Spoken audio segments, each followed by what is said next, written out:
We're here. Oh, there's already people. There's already people here. Who is it? Oh, Des. I am excited. Oh. So excited. So excited that I lost the notes. Oh, there they go.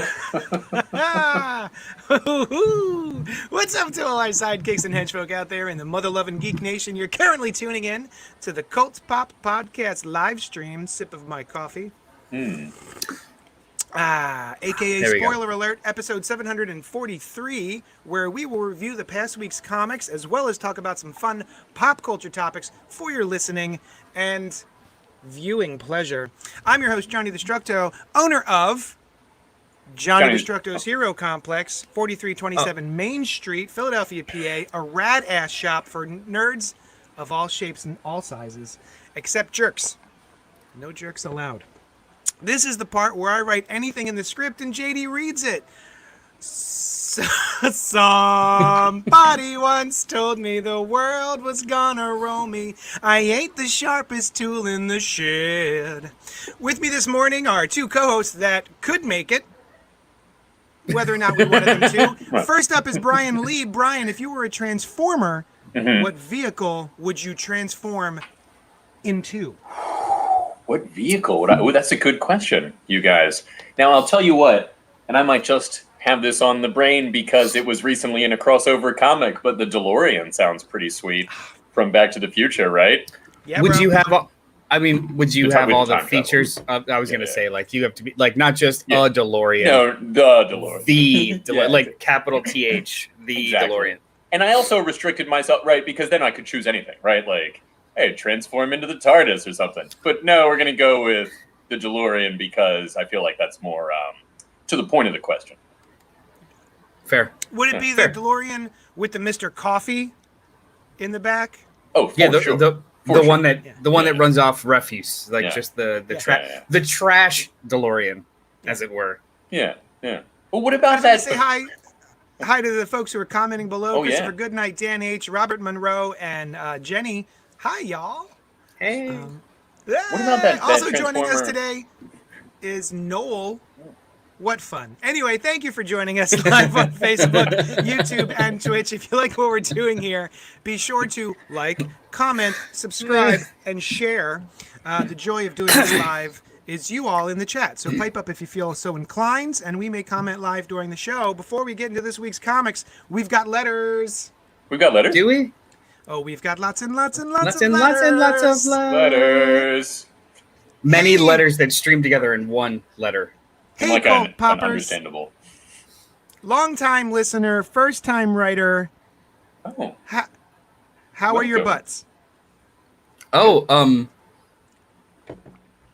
so I mean, do you like the surface level or digestive level? Like, how do you Oh, want to I answer was thinking that like question? gluteus maximus. Like how's your butt? Yeah. It's been stronger, but it's still not at it hasn't reached the bottom. Cool. Yeah. That's cool. You're muted. Oh no, we can't hear JD's Johnny Destructo of Johnny muted. Destructo's Hero Complex. Brian? Hey, well, mine's good. You know, I'm sitting on it right now, and it's got the softness that I've come to expect from that seat, and everything's working out.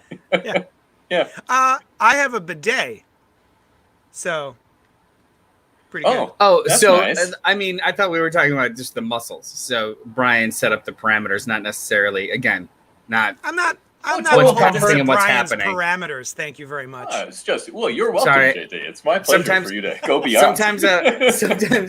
Sometimes I like a sandbox established, and that's what we play inside of. So Cool. Brian called the shots. That's how the question was being answered. Sure. Only very few get to play inside my sandbox. Oh. Christopher Goodnight says, okay, question, Oh. people. Keep assuming Ross is going to be in the Thunderbolts movie, but he wasn't originally part of the Thunderbolts, right? Ross from Friends is what I thought at first. I don't think he's going to be in it. They might throw us a curveball. Who knows? You never know. We might talk about the movie later. Can we hold this question for an hour from now? All right. Cool. All right. Oh, and there's another question that he asks. Hey, Brian, did you recommend Birdcage or A Fish Called Wanda? It Both. must have been The Birdcage. I've never seen A Fish Called Wanda, although I hear it's very good. But, The Birdcage is one of those movies that I will watch whenever I see it. You know, like if I happen to come into part of it, I love that movie. So I mean, if it's a definitely question, recommend that. if it's a question between any of them, just watch both movies. Oh yeah, sure. I like Fish Called Wanda better than I don't really? care for the Birdcage. Really? I don't. Here's the thing. Okay. I don't care for Nathan Lane. Really? There, I said it. I know he's delightful and everyone loves him. He don't delights care me. for him. I saw him on Broadway 2 times, and I was delighted. It was but that's fine. Was he? Yeah. What was he doing on Broadway? Was he just buying getting a like slice of pizza. a donut? Yeah. Okay. You already got it. Nice. Broadway, Philadelphia. He was just on Broad Street. I'm trying to learn how to dad joke with the two of you. Just Dad take joke. anything and make it real fucking literal. That's not the heart of a dad joke. He calls The heart of a dad joke are puns, jokes. and they are. I don't What? like it. No, not at all. I think, see, here's my feeling. A dad joke is when you are obvious about setting up the punchline, right? No, a dad joke is when it's wildly obvious to the point of rolling your eyes. So when you're just like, I saw him on Broadway. Where on Broadway did you see him? Yeah, but if you deliver That's a dad it, joke. that is a dad joke. But That saying, is a dad joke. That's true. getting a slice of pizza, man, that's good. But I see dad joke as being like an insult to your comedy form. You know what I mean? And maybe you don't mean it that way. It's well, no, I mean it in the pejorative. Oh, okay. It's Yeah, sure. an insult. Okay. Now we're clear. No. I just want I want to make it clear I do not like you. Yeah, I want to make it very what clear. you're That I about. think it's, but I think it's the lowest common denominator of funny. Right. Okay. That my insides want to turn outside. Inside Out Boy from the Nickelodeon cartoons, when he went over the swing backwards. No, I don't find you guys annoying, but yeah, I will roll my eyes and just like when you know what it is. It's when we try and just have a normal conversation, and it's constantly derailed by semantics. It's nonsense. Yes. That's when I'm just like, okay, cool, I'll wait. I'm literally on fire. Can someone put me out, please? Yeah. Like, that's all I wanted. Do you mean literally? Oh, I see that you do. I can hear from the screaming. You mean right? You're surprisingly calm for being on fire. Don't worry, the nerves will go. X-Men #1. We're gonna get started with the comic books from this week. X-Men #1 from Marvel Comics. Oh, you know what? Before I say that though, stay tuned. If you so dare, we're gonna talk about Black Widow when we're done the comics block. How about that? I should have mentioned. So X-Men #1 from Marvel Comics, written by Jerry Duggan with art by Pepe Larraz. Oh, I love me some Pepe. These X-Men are ... fearless. The heroes of Krakoa are here to save the planet. Things might be complicated between the nation of Krakoa and the rest of the world, but to the X-Men, things are simple. You do what's right, you protect those who need protecting, and you save the world we all share. Cyclops, Marvel Girl, Sunfire, Rogue, Wolverine, Sync, and Polaris are the chosen champions of mutant kind, and they will not shrink from any battle for their home planet. First, I mean, just right off the bat, Pepe Larraz. Anytime Pepe Larraz has drawn a thing at this point, I will read it with glee. I will be very excited to read a Pepe Larraz book, and this looks great. It's every time he draws something, I love it. It's so great, and I'm glad I discovered him. I didn't discover him. I discovered him in the way that Columbus discovered America, which is to say, I didn't. The story itself is fine. I find that I'm really enjoying the Hickman era of the X-Men. I don't think that all of the books are a swing and a hit, but I do think anytime I dive into one of the X books, I have a good time. I don't think I've hated a book since Fallen Angels, which was just a 6-issue miniseries, I think, from the first season of the Hickman X-Men books. Everything else I've dipped into, I've really enjoyed. I like what they're doing. I like the world building. I like what happens here where we've got a treehouse. Cyclops always wanted a treehouse, so guess what? It's a giant treehouse. And it's not looming over New York. It's not the highest skyscraper in New York. They're not there to intimidate. It's just, it's big and dope, and it's free for everyone to visit. It's Seneca Park, which has historical value and meaning. So it's kind of cool that they put it there. He mentions that in the story. And I believe it was, was it that black people were kicked out of Central Park, so they went to Seneca Park? The first part happened with Central Park. I don't know what happened. Seneca Gardens is free. Open. Wait, hang on. Once everyone was happy with the tree, I checked out Seneca the Philosopher, and I was like, I don't see a connection, but that makes much more sense. You know, you keep talking. It's in the interstitial section talking about the history of the park. Yeah, I didn't read it. I didn't read those interstitials. I have stopped reading X-Men interstitials, honestly. Well, that's something to bring up, the interstitials. Yeah. I think Noel and I discussed it last night. The interstitials have become tedious a little bit, but I really did like the one from Ben Urich at the end. There's an article by the reporter, famous Marvel reporter Ben Urich, and I quite enjoyed that one. Taint Misbehavin' chimed in. X-Men was amazing. Love the art and tone. What did you guys think of X-Men, Noel? I agree with overall. I do agree with you. Like the X-Men books. I haven't hated an X-Men book because there's a copious amount now. There's like 30 X-Men books. Since Fallen Angels, that one just really hit me the wrong way. But there have been some that I will read the first issue and I don't care to keep going. Like Way of X, I just didn't really. I was like, maybe I'll read this later. X Corp, didn't care. A bunch that I'll just catch up some other time. Like then, more than less of them have felt. That haven't felt anywhere near imperative to read every month.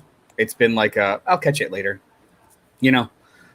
This one, I think, kind of falls along the same lines. It's nice. It's really well done. There's some cool ideas in here, but I didn't get that like, oh my god, I need to keep up with this book because it feels vital, you know.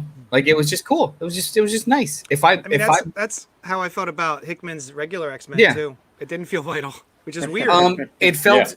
So for me, it felt vital because it felt confusing. So I will read Hickman stuff to get to the end more so than the journey sometimes. So like with Decorum, it took 5 of those 7 issues to really click.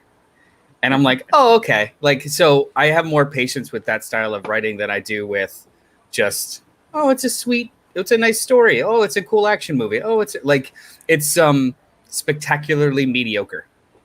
Does that make sense? Like, it's just really, really nice. There's nothing to complain about in this book other than the interstitial just being dumb. It was literally just a description of the tree that they just described in story 1 page before. I think they're a chore now, right? For the writers, it's like you gotta have these. Whereas with the Hickman ones, they were literally org charts to help you understand plot mechanics. Yeah. Like, okay, that does seem vital. Whether you enjoy it or not, it builds something, right? Yeah. I think I felt similarly, no, maybe for slightly different reasons, but, you know, after the Dawn of X, House of X, Powers of 10 thing, it was like, oh, we're off to quite the start here. And then they didn't do anything with that, you know, at least as far as I read. And that really made especially the main X-Men book seem not vital. It was just kind of like I enjoyed Marauders or whatever, but I fell off at 10 of Swords. It was too much. That was that for me. Yeah, and this one I enjoyed it. The art. So he is an artist that I like his art, but sometimes I feel it can be like a little slowing to the story. It tends to be very dark, and maybe realistic in a non-kinetic way, you know, or like a way that it doesn't flow as well for me. But I think individual things are cool. Like the drawing of the tree is really cool. Yeah. But it just kind of felt like, oh, they're restarting X-Men after like, what, 20 issues? 21 issues. Like 21 issues. Like 25 because there was those extended ones. But sure. Can I mention, like, so you say it has like ever since House of X, Powers of 10, it's just lost the thread and you dropped off. I got to tell you, I have only been reading the Hickman stuff and skipping everything else. if you only do it that way, it hasn't lost the thread. Oh, because he seemed, after a while, he seemed to be the only writer in the whole writer's room that wasn't just telling a side story. He was just like building something. And then this next series he's doing, the Inferno, it's directly tied to Mystique's role in House of X Powers of 10. Cool. So like it's if you choose to read it one way, it's a little bit more streamlined. But yeah, since then there have been hundreds of issues of side stories. Hundreds of issues of side stories. So I like the idea that they've built this world and they're all playing with it, but it feels as though there's no... It's not that there's no master plan. There's a master plan. It's just there's also a shit ton of noise. Yeah. And I like that too. The whole, like, this setup that they've got is an interesting setup. But I was also very interested in, you know, like, what's happening 1,000 years in the future, or what's going on with these, you know, like, kind of Krakoa and Moira, like that stuff, you know. Yeah. But then this one, and this could just be like a marketing thing, because Hickman's is, you know, his story is continuing in Inferno, but this feels like, oh, this was the main book that I hadn't been reading, but it seemed like it was the main book, and now it's this other thing, and it's called X-Men. That should be the main book. But if it goes on in Inferno, I guess it's not any different, you know, wherever it happens. So Tate Misbehaving had mentioned something that has been like a conversation online the last couple of weeks that I think has blown out of proportion, but we will address it. They mentioned in the it was an interview that Jordan White, who's the editor of the All the X books, did, and he was asked directly about Jonathan Hickman's ongoing involvement, or it was a side conversation. So it was, hey. 2 years ago or 3 years ago, Jonathan Hickman said there's a 3-act structure and this is the first act. So the question was, which act are we in now of the X books? And Jordan White responded with that the 3-act structure doesn't really work anymore because the plans have expanded over time. So we're not really in an act anymore so much as we're in this like piece of everything. So everyone kind of took that off as there's no plan anymore. It's over. Which is a little reactionary, but then like I'm not saying that Taint is, but this was like a larger thing that was happening online. And then the editor was asked directly, is Jonathan Hickman going to be writing an ongoing, or is he still involved in everything? Like, is he still involved, and is he going to be writing an ongoing after Inferno? And like an editor who wants to not tell you everything that's going to happen, he gave a non-committal answer. Don't worry, Jonathan Hickman is involved. Like he didn't answer the question directly. He just said, wait and see. Don't worry, wait and see. And that was translated online to, guys, Hickman's gone. Like his plan is over, which I thought was very... I'm being hyperbolic about it, but that really was like what the chat rooms became over an editor not wanting to tell you what his plans were in 6 months. God, I hate the internet. But I do think there's a nugget of truth to it, though. Like when everyone got in a room, things kept popping off and ideas kept happening and new books kept launching. So it's not just Hickman doing one long thing. It's a bunch of other writers adding to his one long thing. So there being no more act structure makes sense. And that doesn't necessarily mean that Hickman's idea is in the toilet. Like his spine is still the same. It's just all the other stuff is they keep adding other things to it, which I think personally I don't care as much about. But well, it is starting to feel a little bit like the Clone Saga of the 90s, the Spider-Man Clone Saga, and I do not mean in quality. A lot of the X books have a lot of quality to them. Top tier teams. I think a lot of it's going really well. What I mean is that back in the 90s, they did a thing with Spider-Man. They got rid of Peter Parker in lieu of having Ben Reilly, so they have a younger, unmarried Spidey. And then it was only supposed to go for a certain amount of time. And it was so popular, and sales were going so well that the marketing was like, don't stop, just keep going. Like another part of the company was like, if you stop, we'll kill you. So they just kept doing it, and they kept flip-flopping around, and they eventually became very rudderless, and you had no idea where it was going, and revelations upon revelations upon revelations, and it was just really tedious after a while.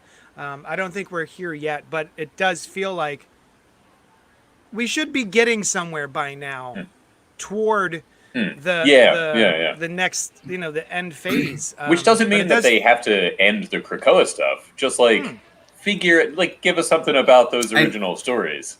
And that's what I was trying to say. Like I dabble here and there and enjoy some X stuff, but I've only been mainlining and pulling and reading the Hickman stuff. And I was reading X-Men.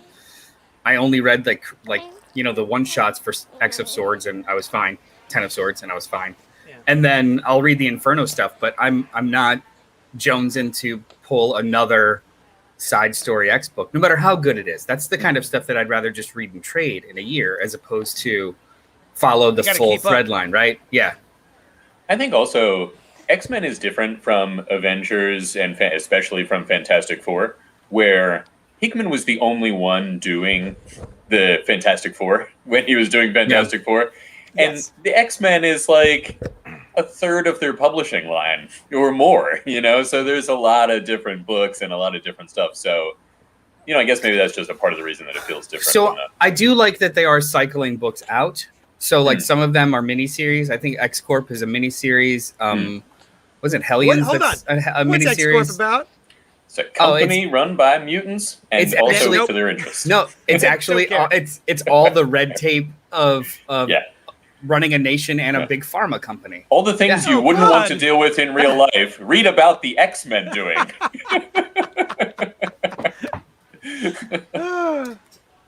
That's what one last thing. Like, Right. They do their taxes and one last thing from Tane was, I don't think that his involvement is over, but I want Hickman's story and I want to know if and when we'll get it. I think we'll still get it. And read Inferno. Anything that has his name on it, just go ahead and read it. Not the ancillary from the world of Krakoa bullshit. Just follow Hickman and you'll probably be fine. He's not one. He's more likely to have a 5-year plan in his head than to, I'm leaving. Fuck this. Like, he's never done of S.H.I.E.L.D. like 8 years after. He's literally never done that. Or not. He's literally never, cut ties and ran. Yeah. Never. So we'll get it. It's just not going to be as fast as it was before because of the popularity, right? Yeah. About this book, JD does anybody else have anything to add? This is a delightful book if you're into it. Yeah. Art's awesome. I mean, it was all good. Yeah.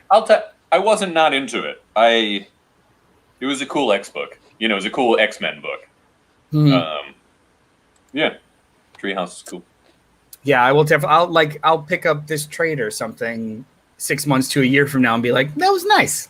Cool. I don't know why they built that. Or like the omnibus 2 years from now. Why they build that mech My thing? Audacity stopped recording. Oh, sweet. Oh. Why does this always happen? I don't know. Fudge maybe start it up again. Maybe something can be done, even though it won't be as good as otherwise. No. I don't know how much it's missing, so I just shut it down. Let's move on to the next book. You guys want to do that? Let's do that. It'll be fun. Let's do it.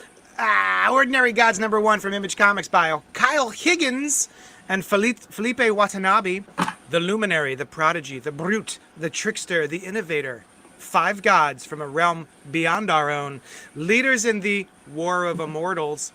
At least they were. Before they were trapped, sent to a planet, made into a prison, forced into an endless cycle of human death and reincarnation. Christopher is 22.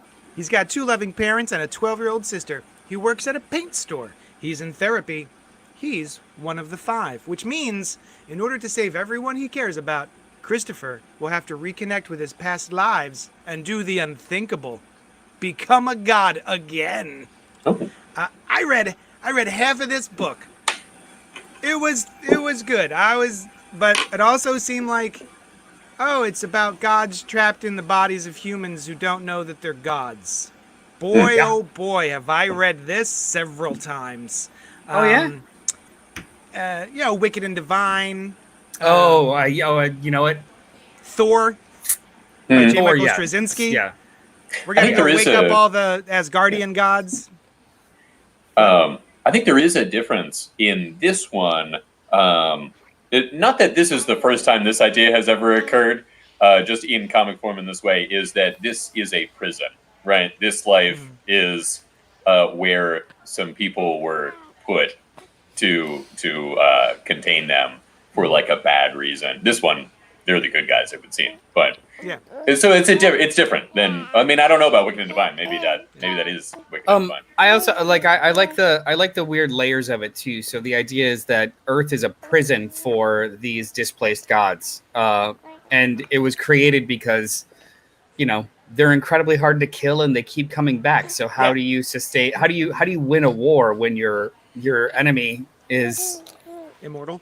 Immortal, yeah. So they created Earth as a prison for their souls. Yeah. So it's a constant prison break over centuries. So like, even though the concept is the same, I really dug this. And it's a shame you only got to read half of it, JD, because the second half is like a smack in the face. Yeah. I love it. Very much so. Very much so. Like uncomfortable smack in the face. Yeah. I'll tell you what, some of that solicit seems like he's not going to succeid. Yeah. Saving everyone he cares about. Not at all. Yeah, it's so I when we talked about this really quickly last night, JD had mentioned is a lot of exposition in this book, and there is. However, I had less of a problem with it than I did with something like Magic the Gathering, that first issue that we read. It was front loaded with tons and tons of history. This one at least tried to break it apart through the present day narrative. So like you would have a scene of it paced all of that info dump much better than I've read recently in recent past. So it didn't like bother me as much. Like I was able to, it was spoonfuls. Like it was nice. Also, you get in the opening scene is completely unrelated to the main story, but it takes place in this, well, not completely unrelated, but you get a bit of like tangible action. Yeah. But there's enough of like, why are things happening like this? Like, why is the guy that is apparently for him trying to kill all these people that also seem, there's a little bit of mystery there. And then it jumps to this fantasy world where they set up all these different rules. The rules are simple enough, and it's coming after that. It's like it's quick enough, and then you cut, like you said, Noel, to the present day. Yeah, it makes it much easier. Yeah, like a cold open that you don't know if it's related. You get history, and then you jump to this kid that hasn't been introduced yet, and you go back and forth. It's much more kinetic than the topic suggests, which I think is a positive. Yeah, I like the way that they set up I don't want to. First of all, two things. I didn't stop reading it because I disliked it. Oh yeah. I stopped reading it because it was time to go meet Sam and Noel to watch Black Widow. Well, you're blaming me. At least blame your child. You and Sam, it sounds like. I would never blame this nugget. Are you kidding? Look at him. He's got those feet. Yeah, I don't know if you guys know he's got these feet. He's real stoked about it. Heesung is also very excited about his feet. Feeties. Yeah, take the child. Take him. Take him. But so I didn't make it all the way through because of time constraints. It's not that I wasn't enjoying it, and I do like the setup. I do think it was well done. I like the intro, and while there was a lot of exposition, I wasn't disinterested in it. Oh yeah. So yeah, if you guys think I should continue reading it, should I finish it up? I was thinking about Kyle Higgins. Yeah, I think you should. The hook at the end is crazy enough to be like, oh okay, nice. Yeah. I think this book deserves at least one arc. Kyle Higgins did the New 52 Nightwing run, right? Yeah. Yeah. And currently, the book that everyone's sleeping on except speculators, Radiant Black. Oh yeah. Oh yeah. Y'all should be reading Radiant Black. You're very into Radiant Black. I don't understand why. So it's always sold out, and people are always flipping books online and stuff because I think only speculators are really into it, but no one's really talking about it. It's just such a solid ass book. Well, let's review the next issue then. Well, I mean, you guys would have to read like 5. Oh, that's true. I like this Scientology kind of thing that they've got going on here. But they're right in this case. They, this cult that tests you for if you are a marvelous, I believe they call it here. Nope. I also really like the way, the ideas presented in how the prison is created. Right, they get put on this earth, but humans aren't around yet. Like life isn't here yet, really, and their prison takes form. Guys, this is just like in Jason Aaron's run of Avengers. The human race is really just a cold that a sick celestial had. So a sick celestial just like landed on the planet, was sick, and all of the stuff that made us. So like we're just essentially a fungus on this god's prison. Hold on a second. I tuned out because I was responding to a commenter in the chat. What are you doing? Are you talking about Marvel? Because isn't that what happened in Marvel comics? The Celestial got sick and created life. I'm talking about Marvel. You're talking about Marvel. Okay, I thought you were talking about this series, and I was like, wait a minute. Get off that page. Get off that page. What? Okay. Oh. Yeah. Okay, but yeah, get off that page. I got off it. Good. Don't go any further. Yeah, it was a spoilery page. That's there why. If anyone's wondering. Yeah. Oh no! I was trying to just let you know without letting you know. Hey, everybody, pay attention to this spoiler. Like, just get off the page. I thought you were. I thought it was like. I thought you were just like. I thought it was like a euphemism. Like for my thought get process. Off the page, man. You need to get off that page, JD. No. I was making the comparison between in this non-Marvel story, the Earth is created as a prison for gods, and we're just a fungus that grew on it.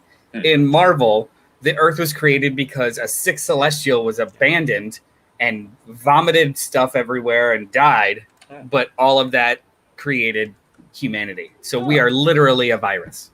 Gotcha. Yeah. I like that aspect of Marvel history. It's kind of weird and gross. Shall we move on to the next book? I'll tell you, we will. It's Fight Club #1. No, it's not. Fight Girl. It's not it at all. Fight Club it's number Fight one. Girls #1 from AWA Studios, AWA Studios. Written and arted by Frank Cho. Did I take the thing out of the... The thing's not in the thing? Oh, you did it. Thanks, Nolan. It's back in the thing. Did the thing. It's great. 10 hard as nails women face off in an ancient contest of champions where the winner truly takes all. The title of Queen of the Galaxy. To win the challenge, each contestant must survive the hazards of the planet's harsh landscape, the ferocious predators on and below its surface, and their fellow contestants. This edition of the contest has a twist. One of the contestants is an infiltrator who has her eye on something bigger than the prize. Who is she? What does she really want? Was that what's bigger than Queen of the Universe? Right? Whatever. Good question. Frank Cho is... Yeah, I was going to say, do we talk about Frank Cho first, or do we talk about the book and then Frank Cho? Okay. Frank Cho is a wonderful... His art is gorgeous. And he has some specialties. Thick ladies, that's THICC, thick ladies, and dinosaurs. Oh. And those are his favorite things to draw. That could be the title of this book.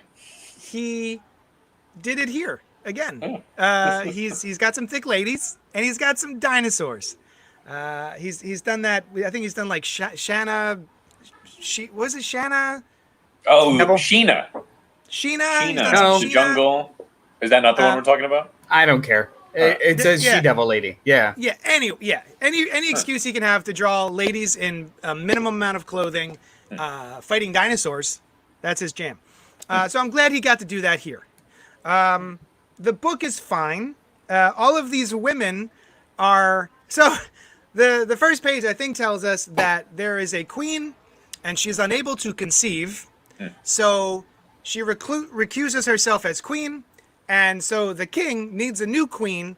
And all of these women are fighting each other and nature to the death in order to become the new queen to give the king a baby.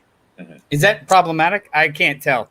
Yeah, Seems right. like there might be something I greater wonder. than Queen of the Universe. So this is like page 2 or in 3, and it shows all 10 of the contestants, and it exhibits the limits of his feature drawing. Like they're all the same woman with different skin colors or hair types. Like they all have the exact same face. Also, 8, 9, and 10 don't even really have different skin colors and hair types. It's definitely a few. It's he's an edgelord, and I don't really like him, but he does do 2 things incredibly well. That aside, I had mental barriers going into this issue because I was like, it's Frank Cho, so it's going to be on the surface commentary, and it's probably going to suck. But it wasn't bad. It was fine. Like, yeah, it was just fine. Like, it's Hunger Games light, and by light I mean less plot. I don't know why they're all wearing like underwear while battling each other. I don't know. It's fine. Yeah. It's fine. It's beautifully drawn, but to what end, I don't understand. So it's fine. Yeah, I liked it more than I thought I would, but I didn't think I would be that into it. I was like, not for any of those reasons. I don't know anything about Frank Cho or his general style or tendencies. I was just like, I don't know, some kind of contest to choose the ruler of the galaxy. Why would you pick your ruler of the galaxy that way? But as we can see, that's not what they're doing. They're picking the ruler of the galaxy's wife that way. And so I was a little more interested than I thought I would be by the contestants and like what they are all about or what they want to accomplish there. And this one scene with the giant crocodile thing, that got me. That was cool. Comes up out of the water. Are we supposed to separate the subtext of this book from the person that wrote it and drew it? I had no problem doing that because I don't know anything about this. Yeah, because there was nothing to separate. Right. Because the story itself is it's cheesecakey, but it's not original. It's battle royale, the Hunger Games, the whole nine. It's fine. It's just now that's to be a queen. But the personality online that he is with the outrage and sexism and all kinds of weird shit, that subtext creeps itself in, and then it becomes so they're fighting to bear this guy a child because that's where like, do I separate that, or is that it's literally the plot? So okay, I agree with everything you said. Frank Cho, even recently on his Instagram or something I saw recently in the last couple of days, in order to promote a new book, he was in a pool or a hot tub with women in bikinis, like one on each arm, and like these are the booth babes who's going to be helping me promote my new comic book. The booth babes. Are you really? Anyway, he's whatever. just a weird edgelord. It's cringy. It's very cringy. Anyway, it's all in good fun, I guess. Whatever. Who cares? But I'm wondering, right? Just to give the benefit of the doubt, is it possible we find out at the end? Spoiler alert, I guess. Even though we just read it in the solicitation. Oh, hey, Hal, what's up, bud? That one of the contestants who, and when the thing starts and you've got the big blonde woman and she's telling everyone, here's how we're all gonna work together and we're all gonna get to the last mile and we're just gonna have a good old fashioned foot race, right? We're gonna work together to beat all the monsters to get where we need to go, and then we'll do our race. Let's work together. Mid sentence, the redhead with the patch, kabongs are on the head. Yeah. What? The eye patch. Yeah. Kabongs are on the head and is like, F this, bitches, every girl for herself. And we find out at the end that there's something off with this contestant, right? The guy who runs the thing is like, this girl's weird. Is it possible that she is there to stop this sort of thing from happening, because you got all these women who are just fighting each other to become the queen to have the king's baby? So is this for lack of a better term, the feminist character who's coming in to shut it all down, right? Sure, could be. Yeah. Yeah, I mean, like that we're presupposing 4 issues from now, I guess. But like, why coat her with an eye patch? Well, she might not be the one either. Oh, Could be. Personally, I thought number 4 was cool. Well, I'm hoping. I was going gonna to say 4 is clearly like the hero. Yeah. Of the story, or it seems as though 4 will be the hero of the story. The one with the white streak. because she's the only one with an identifier that is attractive, or like the identifier is attractive, or like like eye patch versus a cute white streak in her hair. Like I have to presume and she's on the cover. Level. Yeah, she's the one on the cover. Right. But also too, I didn't notice that until now. But also too, the way that they present her, like she has no dialogue. However, she proves herself capable, and then she helps out 2 other girls, and then makes it like 3rd or 4th. Yeah. So I mean, narratively, you're setting up this person as either a heavy ally or like the secret lead. Like that's just that's. I'm not reading too far into it. That's no disagreement here. Like totally. Yeah. And though it is not anywhere in the book, and I was surprised to hear it in the solicit, one of them has their eyes on a far greater reward, or something, whatever it is. Yeah, I didn't probably is catch that at all. If anything, it was just like I didn't read the solicit. No, I never do. But yeah, I didn't think that one was the eye patch was a spy so much as maybe a usurper, or she's doing so well and she's from a poor land, don't let her win kind of thing. Not eye on the larger prize. I wish they wouldn't have said that, actually. So I'm curious. The book, I gotta give it to him. The book looks good. It's great. It does look I good. hope it's I hope it's all in the can. And because I think what was it? The other thing he did a book for Skybound a couple of years ago. I forgot what it was. This something about a sword, or it was like treasure hunters. Yeah. But it took like 5 years for 5 issues. 5 anniversary issues. Yeah, it was 5 annuals. Yeah, it was. He did a Skybound book because I have like the first 3 issues, and then I just was like, Skyborn. never. Yeah, there you go. Skyborn for Boom Studios. Boom? Oh, my bad. Yeah. But yeah, that took a long time. A long time. I read the first issue and then never went back. But I mean, there was nothing to really go back to. The book abandoned you. Yeah, where was it? Like my dad. Yeah. When it was 2. Oh, but all right. Yeah, okay. Yeah, man. We're going dark. Yeah. The metaphor works. Shall we move on? Yeah. Yes, I think it Thumbs looks up. that way. I hope. You know what? I hope whatever the next challenge is, Yeah. they get T-shirts, maybe pants. Yeah. T-shirt challenge. Just whatever it is. Like if they're gonna, if it's gonna be something else, just give them pants. Yeah, this was their jungle outfit. No one's worried about mosquitoes. No. Pickers, thorns, that's not a big deal.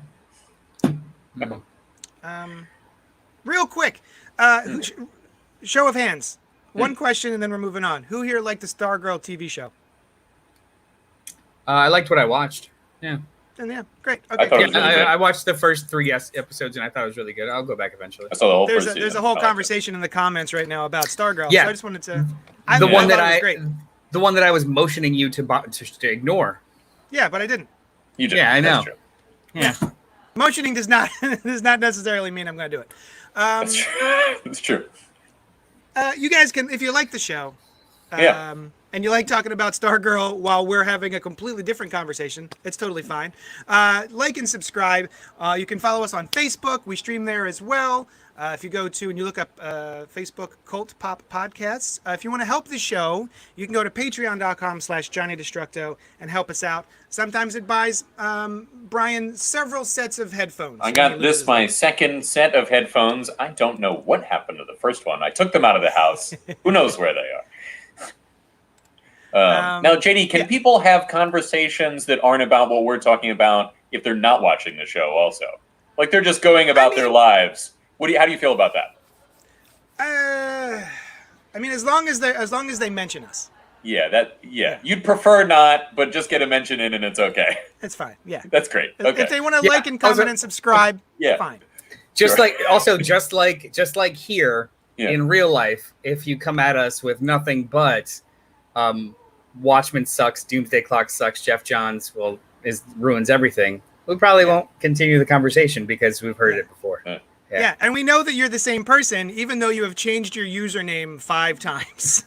Yeah. Okay. How about bring some positivity.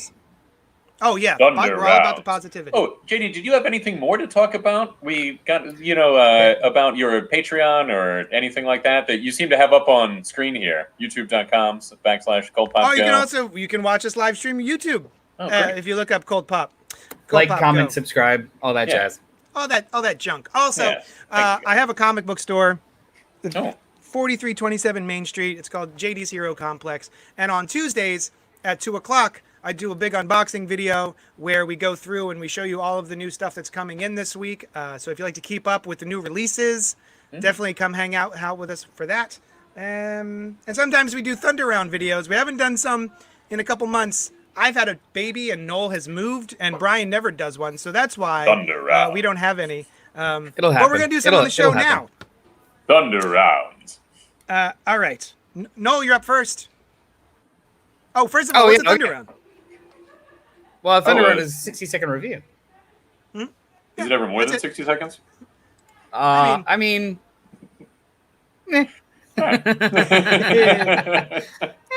whatever. Right. I'm going to do a Thunder Round on Extreme Carnage Alpha #1, written by Philip Kennedy Johnson with art by I forgot to write it in. What an interesting nom de plume. Does somebody have it open? Who I have a timer. Who drew this beautiful book? It looks like Garcia is the last name of the person. Manuel Garcia is the penciler. Boom! Thank you. There we go. You got it. Nailed it. No, I'm going to put 60 seconds on your clock. Let's do this. Go. So I historically did not care Venom. Oh, no. But Keep going. I historically did not care about Venom. I really, really liked the Donny Cates run. I really, really liked the Rick Remender run. So the idea of taking this character that I don't really have any affinity for and putting them in different situations. This book is a signal to going back to everything I don't care about with the character, and it's a jumping off point for me. This was fine. It was boring. It was just reestablishing Carnage, and it's also one of my least favorite types of events. It's an alpha issue, and then a bunch of one-shots from a bunch of different people, and just one Omega issue that maybe ties it all together. This, I mean, unless you're a hyper fan, I wouldn't recommend this. Oh, that's it. Well, you got 9 more seconds. How you doing? The art was nice. It was competently done. There's really nothing wrong with this. It's just not for me, and I'm sensing the red flags, and I'm end of round. I keep removing him from the stream by accident. I'm sorry. Teased him like he had so much more time. All right, Brian. All right. Yes. You're gonna do a Thunder Round. Yes, I am going to do a Thunder Round. Mamo. No. We're all going to talk about that, and I hope you read it. But nope. Right, Justice League Infinity. That's Justice League Infinity. I'm sorry. The Mamo note was in bold. Oh. And the Brian note was not in bold. You so with Thunder I only read what's in bold. That's understandable. You got the clock? Oh wait, it's by J.M. DeMatteis. I'm not sure if that's how you pronounce that actually. DeMatteis, idiot. Yeah, what did you just start reading comics? What the fuck's wrong with you? I read them, Noel. They don't talk to me. I don't hear the words. It's like Magneto. And Darkseid. How would you know? No, I never said that one. That's and James Tucker. That's how my last name is. James Tucker are the writers, and Ethan Ethen Beavers is the artist. Oh. Yeah. All right. I'm going to put 60 seconds on your clock. Here we go. All right. I really enjoyed this. I'm not a big one to go down in levels of realism, right, in things. I don't usually read novels of shows or comics of movies or whatever. And this counts, although it's a little closer. They often just don't feel like the same the same continuity. This one does feel like the continuity of the old Justice League Unlimited. And it opens with Amazo, the Amazo bot, whom I love. His story goes in a very different direction than in the regular universe, and he shows up here, very, very like cosmic being, very cool. You get the speaking character is Martian Manhunter, and he has left, and he's like living different lives around the Earth, being with humanity, and he doesn't want to get pulled back in. But you also see a bunch of the heroes at the Flash's birthday party, surprise party, and at the end there's this big twist with somebody takes the place of End Superman. of round. Excellent. That timed out very well. That was a great cartoon. The Justice League Unlimited. Yeah. So you liked it? I did. More than I thought I would. I know you expected like, oh, he's gonna love it. And it is all the stuff that I love. I just don't usually do the adventures stuff as much, like stuff that's based on animated series or whatever. Yeah, ditto. Yeah. But yeah, it was cool. And it felt like the show, like I said. Yeah. Oh, Hal says he has been so over Carnage. Yeah, you read it, JD. Did you feel the same or similarly? Like it was like classic. And by classic, I like if you like it, you like it, but it's not what I like about these characters at all. I mean, they did put in sort of an interesting God loves, man kills element, social, political conversation about aliens being anti-alien, stuff like that. You've got the guy who's not running for president yet, but he's definitely establishing an anti-alien platform in order to run for president. And, it's one of those things where you can get it here. I kind of understand it here because of this, King in Black events, the events of King in Black, and how there was a literal symbiote invasion that took over everything. I can kind of understand being, hey, maybe aliens kind of are horrible sometimes. Fewer invasions, please. Yeah. Right. That was the only really interesting conversation in the whole issue. Like all of the handlers of the politician were just like, hey, bring your son out. Everyone loves your son. And the son was like, are you sure you want to go like full anti-alien? Like, are we going to deport Thor and Marvel? Like, they're aliens. You know that, right? He's like, shut up. Don't say that in public. Like, that was an interesting kind of aspect to it because you can't just broadly say aliens in the Marvel universe. Yeah. Literally half of the Avengers are aliens. Half of Now, the one thing I was curious about is I don't remember Carnage being somebody who can assume the forms of other people. There was a throwaway line in the book about how his power up by Null has changed him. Why'd you do that? I don't know if I care for that as much. Well, he theoretically, right? I mean, Venom never does this, but Carnage has the same abilities to mimic whatever. Couldn't a symbiote just put on somebody else's face on top of the face that, Venom does it with clothing and costume. Yeah. He doesn't really ever change his person's face. No, I know. I mean, maybe that's just like, oh no, we're not that good at shapeshifting that we can mimic the facial emotions, but I wouldn't be surprised if some writer did it. Actually, back in the 90s, when the character was created and Eric Larson was doing a lot of the stuff for Spider-Man, he went invisible. Oh, right, because he could like camouflage into what's in behind him kind of thing. There's no reason he can't do this, right? Right. He just, he but just hasn't done it's very rare for him to do it, so I was a little surprised.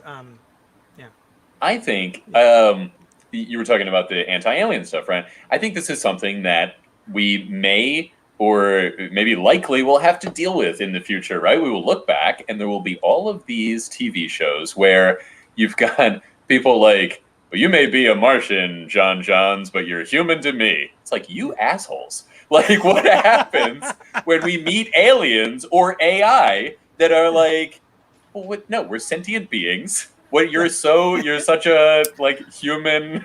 Not to like diminish your point. Yeah. John Johns? I thought it was John Jones. I always said John Johns. Yeah, but John Jones is his assumed like human name. But you could say Jones. You know what I mean? I don't know how Martian's pronounced. Jones.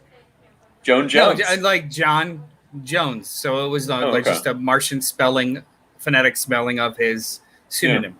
No, I mean maybe. Chime in, everybody. Yeah. I swear to God, even in the show, they call him John Jones. Like, phonetically. They might have. It's been mentioned. No, a lot of times I think he's called Johns, right? Isn't John he? Johns. You can kind of give him like a J to the J part too, but when he's the detective or the police guy. Yeah. The police guy. He's John Policing Jones. it out. Yeah. Anyway, so speaking of on your Thunder Round, Brian, I always had the trouble with I almost said it again. Amazo. Yeah. I always originally in my head I always start with Amazo, and then I go, wait, it's probably Amazo. Yeah. I mean, so when I'm reading, I get this like collection of sounds. If I hear anything at all, like usually I don't. It just kind of absorbs, right? And sometimes it's like those letters just kind of make this form in my head, and it doesn't really matter what the exterior pronunciation is. But then when you talk about it, you have to settle on something. Yeah. And yeah. So I mean, until somebody tells you out loud that wrote the thing, whatever, do whatever you want. Yeah. Sometimes they're wrong though too with GIF and GIF. But anyway. Yeah. Well, what is it? A graphic image file? Yeah. Come on now. And he waited too long. Too long. I also part of me thinks he's just contrarian. Like, no, it's GIF. Sorry, it's like, Suntrarian. No. Yeah. Anyway, John Jones, go on. Yeah. Memo number 1 from Boom Studios, written and arted by Sass Millage. Can Orla O'Reilly embrace her destiny in order to bridge the divide between humanity and the fairy world? Orla, the youngest in a long line of hedge witches, finds herself pulled back to her hometown after the death of her grandmother, Mamo. Without Mamo managing magical relationships between the townsfolk and the Fae, the seas are impossible to fish, the crops have soured, and Joe Manalo's attic has been taken over by a poltergeist. Now Orla and Joe will both be pulled into worlds they never wanted to be part of. Can the two girls work together to save the town? This, I did not get a chance to read it, but I did a little flippy. I flipped through it. Boy, is that a good-looking book. Mm-hmm. I will show it to you now. Oh. I love the art style on this. As soon as I picked it up and flipped through it, when it came in like last Tuesday or whatever, I was like, oh, I'll read this. Then I didn't. Especially for this kind of story, right? Like this, like fantasy lightness kind of thing. It works really well for this. Look at this art. It's good. The way she does the black creatures, the cat or the different thing, it's really cool. Yeah. Yeah. They use negative space. I'm not sure if this is male, female, or how they identify. So, Sass. Yeah. I'm not familiar with that name even. They use negative space instead of the color black a lot, and then they'll like with white ink will put. Yeah, it's the book is beautiful. I liked this a lot. Good. But this shouldn't be issues. Literally, the issue just straight up ends. This is not structured to be single issues, and it stops the story mid scene. Mid sentence. So they reveal kind of like a moderate big bad, and the two of them are going to work together, and she puts the necklace on her, and it just ends. It was like the beginning of a cliffhanger instead of showing you the cliffhanger. Yeah. And it's just it's paced so awkwardly in the last 2 or 3 pages that it almost shadows the fantastic natural organic conversations that they were having for the whole book. So this should have been an OGN. Yeah. And I wouldn't be surprised if it was constructed as an OGN and then Boom was like, let's do it in issues. Like they did with Wind, because Wind reads really well all together. In issues, it was a bit of a slog because they weren't paced to have beginning, middle, and ends as issues. They were paced as a beginning, middle, and end as 6 as one story, right? And there is a panel that happens at the end when she confronts the poltergeist that could be a final splash page of an issue, but if you did that, then when it's collected, it would flow differently. Well, also too, if you did that, then it would be an 18 page first issue.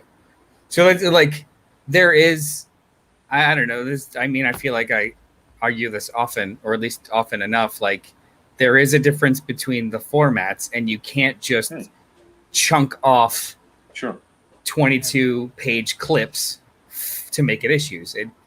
Issues are constructed differently. You guys ever and see, I think like, this suffers from it. I think sometimes Doctor Who has done it when they come over here, or just British shows that seem to cut at a weird time to go to commercial because they must have different commercial rhythms over there or whatever. They don't have commercial rhythms over there. It's do they not literally do commercials? Well, they do it in between like at least in the 50s and 60s, they did them between episodes, and the episode was sponsored by one. Oh, right. Like the so Colgate it would be hour like, over here. So it would essentially be like, this episode of Doctor Who is brought to you by biscuits. Okay. And that's it. And then there would be there'd be a 1-minute commercial before the whole show happens, and then they would remind you this was brought to you by biscuits. Okay. They did not break it constantly. Yeah. I love this art style. Oh yeah. And I know that this is a artistic choice that is consistent throughout the entire issue. But the red welts on everyone's faces. I realize it's the cheek blush, right? It's the blushy cheeks. But everybody has 2 complete circles on their face. And it is so distracting to me. She even has more than that, which I don't think I've ever seen drawn in a comic before. Like, she has the like pink knees and the like that kind of thing. The witch person, but you weren't into it. Like, down here on the toes as well. Yeah. Although on the toes it looks more like the person wears sandals and there's a little bit of sunburn. That's my only issue. As an illustrator. If I were drawing this, I would not be able to do that. I would have to soften the edges of those circles. Like, yes, you definitely want to add a little bit of flush to the cheeks and a little bit on the nose maybe. But these just 2 solid circles where they just click and drag and dropped a block of color, very distracting. Everyone looks like they've been slapped twice. Oh, that happens. You didn't read the issue. Every other it's page. in a world where, it's in a world where everyone is slapped twice. Now that's the end. There was a really interesting artistic choice that I'm not sure I've ever seen. Earlier on, when she first meets the witch, there is a balloon line which goes behind one of the characters. Also, this is interesting that you've got on the page that I didn't take note of. The half jagged balloons, or there's one that the balloon is half out of the panel when you first mentioned those are not usually elements in the world of the page, the way that the creator did crosstalk with the word balloons was nice too, and you didn't necessarily have to have the character that's talking on screen. No, it's really cool. Awesome. I like a nice little touch here is normally with word balloons, you see these jagged sort of spikes that come out, right? Generally, the entire bubble is spiked like that. But I like that, dependent upon where the character is speaking from and towards, the back end of the bubble is bursting out. I love that. The motion of, like, the thing you're saying is so strong that the design element of a word bubble is being distorted with motion. I think that's really cool. Yeah, I'm a sucker for the little tails, the word bubble tails. Generally, at the end where it connects to the bubble itself is thicker, and then it becomes a little arrow that goes. But I'm a sucker for just the equidistant drawing of everything is the same width the entire way of and the stop at the end, no point. I want to say there's a Kirkman book that's doing that right now that I really I think it might be Somni. Somni might be doing that right now. Yeah. In Firepower, and I love it. I love like it just going to the mouth or just being a nice. It might be Firepower. Maybe it's something else. There's another good thing here I don't think I've seen before, where they are just getting to the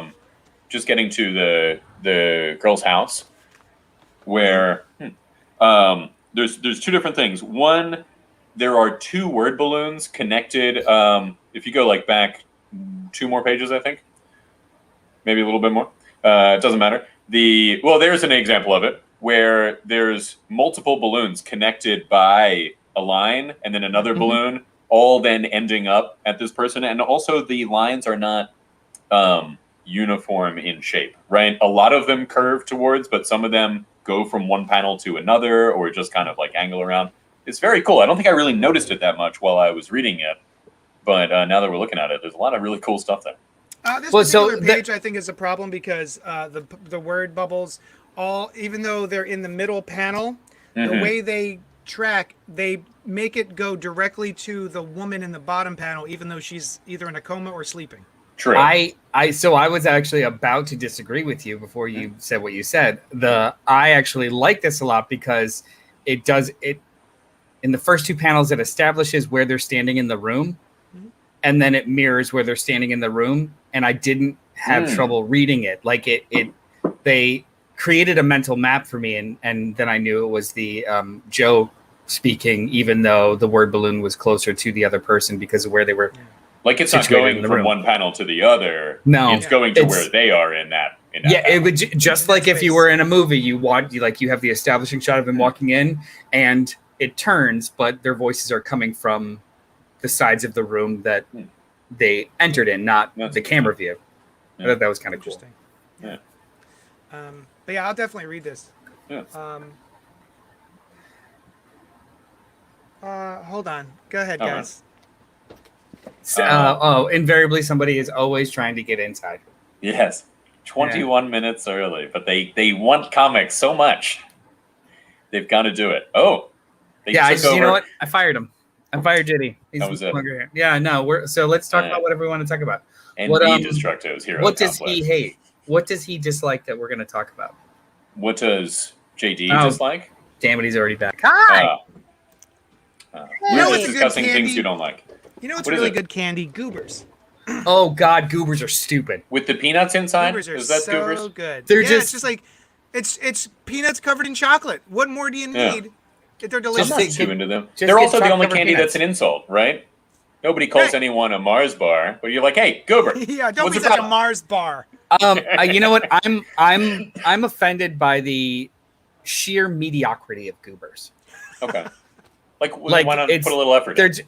They're just like, hey, here's peanuts, old peanuts, and we're gonna put it in low grade chocolate. Yeah.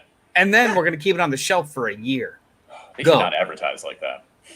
They shouldn't, but they do. But do. people still buy it. People named JD. I'll tell you what, I haven't garbage. even seen I still buy that trash.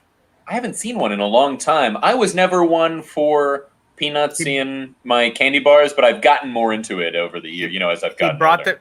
If you've never seen Goobers or haven't seen Goobers in a while, he brought them to my house and I almost flipped. Oh my God. You didn't want that in your didn't want that vicinity. He was so excited. He almost did a backflip. Yeah, I couldn't wait to open them and dump them in the toilet. Yeah. You know what? It was fine. We're friends. I sat there and I just picked them out of the toilet and I ate them. Yeah. It was. Yeah. It had been flushed recently. It was fine. Fine. Yeah. It's just water. Yeah. Although if it's good enough for the dog, it's good enough for me. Yeah. That's from the cat. It's fine. Hey, you know what came out this week, you guys? I'll tell you. It was Black Widow. It is a Marvel movie that has been postponed because of COVID and postponed because they didn't think that a female-led superhero movie would do well. Conjecture. Yes, probably. I'll conject it. I have conjected it. It's been conjected. It's just, listen, the elephant in the room is that this movie should have come out 7 years ago. Sure, 5. Well, now we're talking about in two different ways, right, JD? You're saying, like, there should have been a Black Widow movie 5 to 7 years ago, but also this particular movie was supposed to come out last year or whatever. Well also, too, it takes place 5 years ago. It does also. Yeah. There's 3 different ways that you could mean this should have come out. It's an empirical fact that this movie should have happened previously to today. Right. By 3 metrics. 3 ways. Right. Culturally. Right. Literally. Right. And chronologically. Yes. That being said, It happened. It's finally out. The movie's finally out, and you could go to the movie theater, or you could get it on Disney Plus Premiere or something. You pay $30, and then you have it for the lifetime of your subscription to Disney Plus. And Noel and I got together last night with our significant others, and watched it at Noel's place, and we had goobers and Twizzlers, and I went to the movie theater to buy a big tub of popcorn. That was nice. So, I saw that you did that. It's a good idea. That was a solid pull. That was good. That's cool. That's Yeah. cool thing to do. I so made it was a pizza. lot of fun. We're talking about my homemade pizza now. For And the he next made 25 homemade minutes. pizza. Yeah. You there wasn't dough, and then you created the dough from dough ingredients? The dough was frozen, and I Oh. defrosted it. However, I made my own sauce. I put together all the Oh. ingredients myself. Like That it was sounds good. as homemade comes without actually churning butter to make cheese. I don't need you to raise And- cows or goats. and It's- actually like making dough and allowing it to rise for 3 hours and shit like that. Like other than that, it was homemade. Yeah, sounds good. It was wonderful. Huh. Um, Was it but pepperoni? the movie that- was fun. I think this movie ranks with the slightly above middle tier of Marvel film. This is exactly what I wanted from a Black Widow movie. We didn't get a butt ton of guest stars. Like even Spider-Man can't get away with that. Like Spider-Man still has guest stars from other Marvel movies in his films. And this, I like that we just got, it was a Black Widow story. It was a small story. It was sort of reminiscent of Captain America Winter Soldier in that it just felt like a spy tale. And I don't know if you guys know this, Black Widow has some red on her ledger. I don't know if you guys ever caught her that she said that in the films. What do you mean? But she, What do you mean? That's sorry? the most. does. That's the most reused metaphor in the entirety of the Marvel Cinematic. Even when the Red Guardian was like, "I bet your red ledgers are dripping, gushing with blood, and I'm so proud of you." I'm like, fuck. even Stop you it. too. Like maybe now we know that it's a metaphor that originates from the Red Room and not just Joss Whedon. Yeah. They've retconned it to being a common phrase. Right, something in that Russia. he would have said and hit like, oh, good, another one. When they were being trained, they were talking about like filling your ledgers Your with ledgers. Like the accountants of Heath assassins. Yeah. There. Heath Ledgers. Like Red but yeah, Fox. I thought this was fun. What did you guys think of Black Widow? No. I thought this movie is a victim of expectations. As a movie, it's incredibly entertaining. It was really, really funny. All of the main actors are amazing. Florence Pugh is fantastic. David Harbour is fantastic. And that Scarlett Johansson is confident enough in her character and then also just in a movie to let them have everything. She literally was just the straight man the entire movie, and it was great. It was absolutely great. Like, it was her starring movie that she was so confident enough to not feel like she needed to be the star. And the focus never was taken away from her, but she was always, like, she propelled the plot, but everything that kind of was flashy happened outside of her, which I thought was really choice and really cool. But yeah, I mean, this movie's a victim of expectations in so much as it should have happened a while ago. And the stakes are not huge. And I don't mean that it's not big enough for, to save hundreds and hundreds or thousands of women across the world and to take down this thing. Those are big stakes. But not when you're comparing it to multiverses and universes being destroyed out of existence. Like it's a victim of the expectations that we've been that have been placed on us. Like, this is a very small movie, and I think that's great. But a follow-up from Avengers Endgame, it's a bit of a yo-yo, or it's kind of a whiplash, right? It's a follow-up after Spider-Man Far From Home, right? Didn't Spider-Man Far From Home come out after Endgame? But I'm talking about the last time we saw the character. Oh, yes. But it's also a prequel, right? And those are always a little, like, smaller stakes. Because You know what's going down. You know. Yeah, but rationally explain that to the discourse of, this should have happened, or why this or why that, or it's so small. Like, it's intentionally that. Yeah. So why are you freaking out? That's why I I mean, like, it's concerned that some of the expectations. people, what would happen to those characters? JD? Mm-hmm. Oh, well, I'm friends with a couple of comic creators on Facebook. Humble brag. But I forget who it was. Was it Jack Kirby? It was, no, I was going to say Stan Lee. They're all dead. But I'm trying to remember who it was. But they had said that Marvel used to have a story in the drawer where they would have a writer and artist do a one-shot comic book, and they would just file it away for when other, the main artist and writer on the book were behind on their scheduling, and so they would have to like just throw out a one-shot to be like, here's the next issue of this comic, and it's basically an evergreen story that you could tell at any point. And this movie sort of suffers from, well, I guess suffers isn't really the word, but this movie feels like that a lot. It feels like we had this Black Widow story, and we'll just throw it out there when we need to. You know what? That's true. That's very true. Not unlike a bottle episode for Star Trek or something. Yeah. The kind of fill in that it doesn't really. It maybe just kind of mentions the overall, but it's not about the overall. It's just a really self-contained thing. But you know what? Some of those one shots are like my favorite. Well, some of those one shots are spectacular. Those stories are always evergreen because they are the core of the character, right? Like, it is a Black Widow story when this one is not going to have anything. It's not going to build towards Endgame or whatever because that's been done already. Like throwing in hints about that wouldn't be as it retroactively does, but I guess you're right. Bit. But that's I think the two sides of that coin are like it does kind of feel like a ready to go story, but those always are done in such a way that they are the core of that character. I believe that DC was going to be publishing some of those stories, which I thought was a cool idea. Like, hey, we had these stories in the drawer that have been in there long enough. Let's publish them, which I think is pretty fun. What does Action Figure Expert say? Is Black Widow worse or better than Captain Marvel? Worse for me personally, but it has Black Widow in it rather than Captain Marvel. You know what I mean? Like I prefer those themes. I think I think Black Widow is a better put together movie. The action is much more competently shot. Yes. The side characters are a lot more entertaining. Yeah. I think it's technically a better movie, but I like Carol more. Right.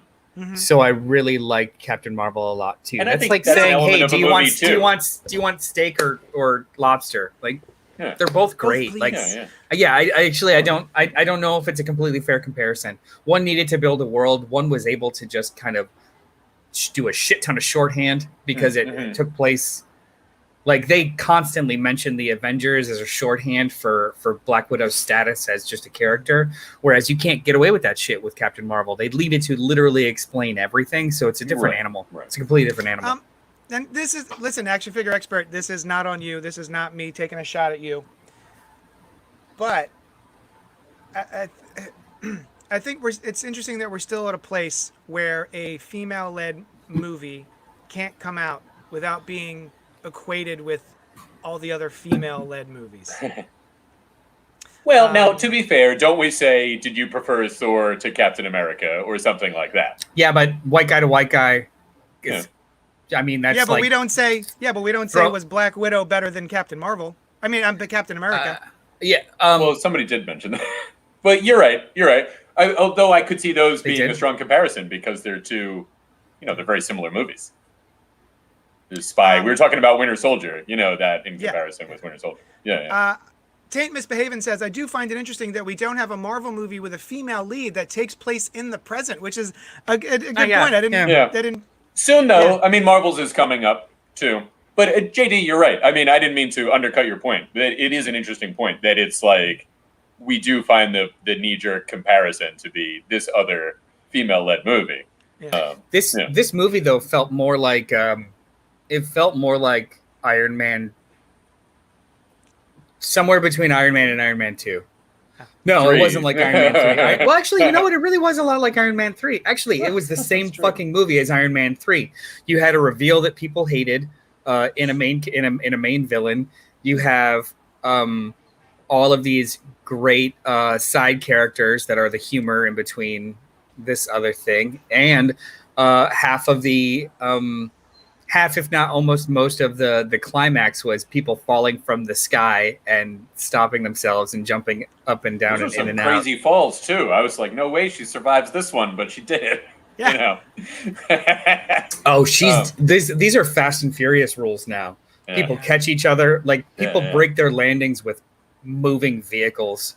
Yeah. And, oh yeah. And I was like, how did her break super it off? spy They're training just like, we're good in the beginning when they get like. I'm like, I guess the Red Room training allows them to survive a 3-time SUV roll down the stairs of a subway where they know how to move, you know. It was so bad that I was like, oh, like before they got out of the reveal car. I was like, yeah, they escaped the vehicle. Right, exactly. That's how they got out of this one, is they weren't in the vehicle when it was fucking demolished. Right. They were just like, oh no, my neck. I guess I'm all right. Maybe they just know how to roll with, you know. Also, so S.H.I.E.L.D., her defection to S.H.I.E.L.D. involved the blowing up this young girl. That's her choice. That was her choice. So the defection to S.H.I.E.L.D. was taking out Dudikoff or whatever the fuck his name was. Her choice was to use the kid to get into the room to verify that he's Weren't there. They like aware of this? Shouldn't Clint Barton have been like, listen, we don't. Thank you for coming over, but you're not in the field anymore. You blow up young kids. There's a lot of reasons as to why she didn't have to or wouldn't have. Like, they just want the results, right? Right. But at that reveal, I saw before we saw the movie that people were upset with this reveal, but I didn't think it was an issue at all. You know. Are we talking about Taskmaster? Taskmaster? Like, I know this is not the Taskmaster from the comics, but I don't really know that much about it. Exactly. Oh no! It's a different Taskmaster than the one whose name I don't know anyway. My favorite task-related comics character. They qualify it as the Taskmaster program. So there's no way in hell that it needs to just be one. It's like his pet project. Right. And it's just the program. They don't even refer to them as the Taskmaster. It's just initiate the program. Todd Engel is commenting, so many people online complaining about Black Widow pushing a feminist agenda and making all men evil. Sad to see it in 2021, but I guess incel is a word for a reason. Luckily, I have not seen that. No, I haven't. I'm not surprised that is happening, because anytime a woman, a female-led movie comes out, you're making the men upset because they think something's being taken away from them. I don't understand it, but I'm glad I haven't seen that. So I did read some, not people freaking out, but I did read a couple things that I read and I was like, yeah, people are going to freak out about that. And when I say people, I mean insecure white men. But read those kinds of comments, like I don't. No, I told you I didn't read those. I read an interview, and I know that there would be a response. No, I mean I don't read comments to those things because they always are saying something like this. And well, I mean, look, I'm not inviting you to step into the lair, but maybe you should read it every once in a while to kind of get a context. I do every once in a while, but I just don't have much tolerance for it. Well, that's great. Yeah. Up until now, I don't think we've spoiled anything. Yeah. Other than Taskmaster isn't who you thought they were going to be. Yeah. Even that, we didn't reveal who it was. We can keep no spoilers, actually. Oh, do you want to keep no spoilers? Okay, I didn't know if we should start a spoiler section. I think I know where you're going. And before I do, you're going to go into the actual identity of the right. Oh, I just wanted to put it out there. If we were going to start spoiling things, I should let the people know. That's all. But we don't have to. That makes sense. We will spoil things in just 1 second. So the interview that I read, we will. The interview that I read was by Scarlett Johansson, talking about how thematically this movie is a response to the Me Too movement. Thematically, she used those words. And I read it and I was like, I get what you're saying. Yeah. And yes, it absolutely is. Yeah. Everyone will freak the fuck out about that comment saying about feminist agendas and you're pushing things on me. And I was right. But if you want to talk about spoilers, we could talk about why people probably think that with the whole climax. Okay, go. With the spoilers? Spoiler alert. Spoilers now. So homeboy, Russian bad boy, what's his name again? Duke. Starts with the villain that has 3 scenes in the whole movie. Yeah. The Which leader I'm of the okay Red with. Room. He wasn't particularly interesting. The leader of the Red Room, Ray Winstone. I mean, he does kind of look Harvey Weinstein-ish, but that's just on the surface. But the idea that his power is manipulating women to do everything and anything he wants, and the power that he hoards over them, and then there's that line of that the most untapped resource, with the one resource the Earth has too much of. Too much of is young girls. Girls. Like, he could have just said people, right? No, it was girls. Literally so girls, much. because he's that big of a shithead. I missed that line, actually. Yeah, really? well, when he's showing the whole board of all the widows that are across the world, and he's just like, the one resource that the world has too much of. I take out the trash. There are too many. I take out the trash. All these abandoned people. There's the one resource that the world has too much of is girls, and I do something about it. That was his literal like bad guy speech at the end, and I'm like, yeah, no, this is absolutely propagating or saying something against the forceful behavior of controlling women. Absolutely, 100%. Like, not even subtext, text. Oh yeah. Yeah. I mean, even that entire final scene is like her prevented from hurting him, but he can hurt her. But the power that she can't, like, even though she wants to, she is unable to. And is this like accomplished Avenger? You know, I mean, she's like top of her game. As it turns out, she actually is at the top of her game. But in the beginning of the fight, you don't know that. Yeah, and when I read that and then put it all together, I was just like, yeah, a bunch of people. This is the same thing with when Brie Larson was just like, hey, there's not enough critics of color. Why do you hate white men? Like, oh, okay, all right. Yeah. So like, hey, this is a response to the controlling of people with power controlling women and their choices. Like, why do you make it political? Like, fuck you. Also, comics have always been political. Since Action Comics number all the one, time. Comics have been political. They're all about people trying to do what's right in the world, and politics is one expression of that. I mean, talking about politics is one expression of that. And along those lines too, making the reveal of Taskmaster who it was made perfect sense. Yeah. Like, I knew that they were going to somehow retcon the fact that she killed a little girl. You can't have an Avenger do that, even if they think they did it. That's punishment enough. And then his whole modus operandi of, making women do what he wants. I liked her freeing the Taskmaster also, even though she knew that Taskmaster would come after her to kill her. Yeah. She's like, but I can't just let you die, right? Like, if this results in me dying, that's understandable. That was cool. I did feel like some of the humor fell a little flat. Like, we were talking earlier about the red in your ledger thing. I was like, nothing wrong with that joke, but it's not unexpected. You know what I mean? It's like, Marvel movie poking light at thing. Like, no, JD makes fun of the fact that line that metaphor is used consistently in every single appearance of Black Widow. Yeah, that is true too. But also like the posing thing. That's great. That was great. I thought it was okay.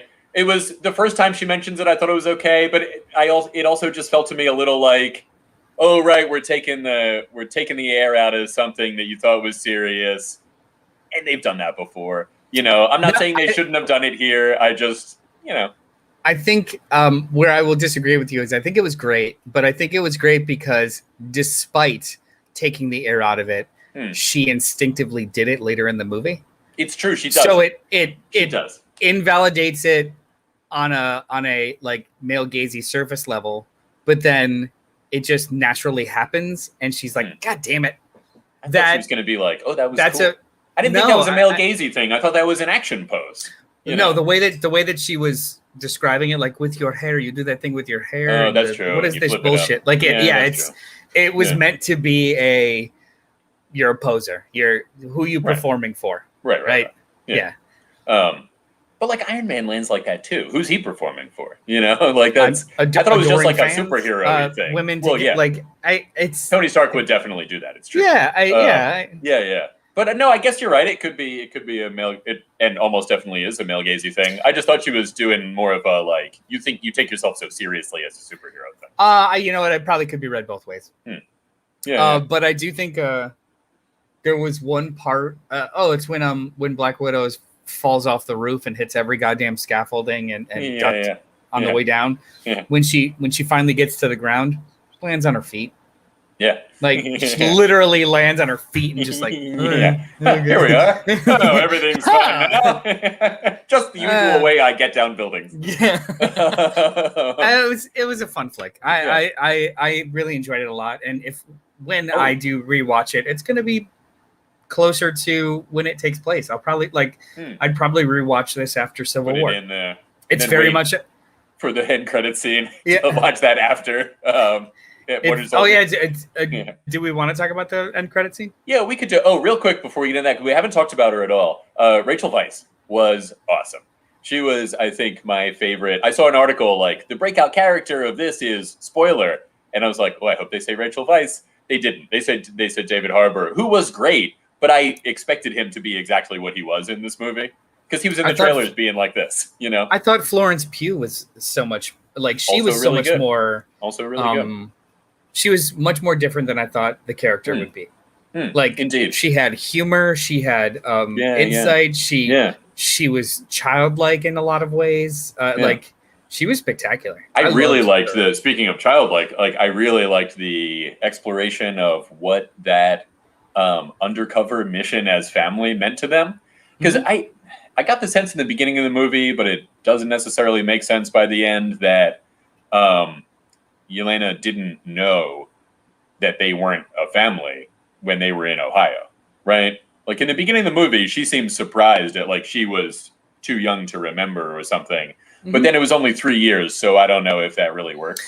Well, she was 4 when the mission started. She was 7 when everything went to shit. And she's never been trained in the Red Room before that. Like, that's when she goes. So she was 7.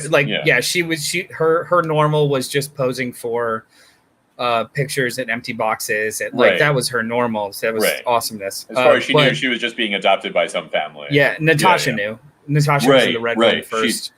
Were you trying to figure out which one was Natasha in the beginning? No, I knew. Really? I knew. Yeah. Oh, I didn't know. I didn't know that would be the other Black Widow. You know, and so I'm looking at it, I'm like, all right, which one of these two girls is Natasha? And for a little while, I thought it was the younger one. I loved that whole opening sequence. It was pretty wonderful. Good. Yeah, and it's very cool. And it's like it was real, but to feel that betrayal, like they didn't think it was real, but they did think it was real. It was nice. I liked the emotion of them all coming together. I thought that worked out really well. Also, there's a lot of super soldier serums out there for an irreproducible serum, but it makes sense. Something that is cutting edge in the 40s. Would other scientists not have figured it out by now? And it was so it was just the Red Guardian. But then that homie on Madripoor had cracked it. Right. And that was the plot of all of it. And you got the Winter Soldier. I don't know. I forget how he got his super soldier serum. How did the Winter Soldier get it? Well, he got it in Russia, the same program that they produced Red Guardian. Yeah. All right. So they were all put on ice. Right. And the Winter Soldier was the only one that was woken up on occasion. Right. Okay. Yeah, but that was the whole end of Civil War. Also, the fact that Zemo found that base and went and killed all of the other super soldiers, because his whole thing is super soldiers. What he should do is give that to fascists. Everyone. It would really help humanity, I think. I feel like it's easy. I feel like it would be, if you want to eradicate one or the other, I feel like it's easier to do it that way. I feel like it's easier to do it his way of, should I take out 12 people? Yeah. Or it probably is easier for him. Mass produce a serum. Yeah. Make sure everybody gets it. Income inequality is not an issue. Yeah. It's true. Yeah, I mean, it's going to be hard. It's a little different. It's going to be hard, but he's a talented guy. You know what I mean? And yeah. I think we all have the same kind of we have the same thought about this movie. Like, it was fun. It was well done. Yeah. All the acting was great. It was a really, really fun ride, but it still feels misplaced in time, intentionally. But that might be a detriment anyway. But it's above. Like, I actually agree with JD. It's above mid tier. Yeah, so like, and it was never going to be. You know what I mean? Like, Winter Soldier stands out as being like, oh, that movie was awesome, even though it was first. No, not in comparison to these two. Just as like, this type of Marvel character is never going to reach like my favorite movies. You know what I mean? This isn't going to approach Loki or Captain Marvel or Spider-Man or anything like that because it's a spy movie. You know what I mean? It's you know. Yeah, but it, like from jump, it's made to be smaller. It is, and that action was awesome. One thing that I didn't realize until partway through, I was like, oh right, Taskmaster used a bow and arrow too. He knows all of their skills, which I know from Taskmaster from comics, but they certainly didn't lean into that too much. No, they didn't play with it enough. It's just kind of it's more told than shown, absolutely. But it wasn't like the Taskmaster was just a henchman, not the main villain. So I mean, maybe they'll revisit it. They maintain the character and the technology. Maybe it'll be something else, some other place. But I mean, Black Widow movie all set up. I you know what though? I thought about this morning. In the movie, they insert a time gap of 2 weeks. They don't there's no conclusion with her and then a giant time gap of 2 weeks. And she's ready to go, break out everybody from the prison. I don't remember Winter Soldier well enough. Like, is that required for her to have, or not Winter Soldier, I mean Civil War. Is that required for something to line up properly or something? I don't know. No, it's not required at all. It's just a gap that they created, and they never put together. So what I'm trying to say is she's sitting there waiting for S.H.I.E.L.D. to come arrest her. And then it just cuts to 2 weeks later. She's getting on a plane with different hair. Yeah, like why did she call General? Why did she wait around with them? I don't know. There's a gap of time of her either getting out of a situation with S.H.I.E.L.D. to go help the other fugitives, that former Avengers. There's a whole chunk of time in there where they could fit another movie or story in if they want to. That's true. You know what? I kind of thought that the reveal of Taskmaster was going to be a clone of her. And I was like, oh, will she still be around? That'd be weird. Yeah. No, but it's so weird that they chose to, like, they literally just like, we're not going to tell this part of the story. Bye. Right. 2 weeks later. That was weird. Like, okay.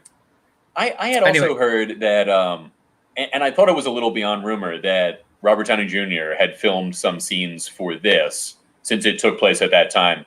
And I had heard that a while ago. I wonder if those were filmed, which I thought was pretty certain, if they took them out because they were like, when this movie was originally supposed to come out Endgame was much more recent, But now they've moved past it. They've done WandaVision and Falcon and Winter Soldier, and maybe they don't want to call back anymore to that.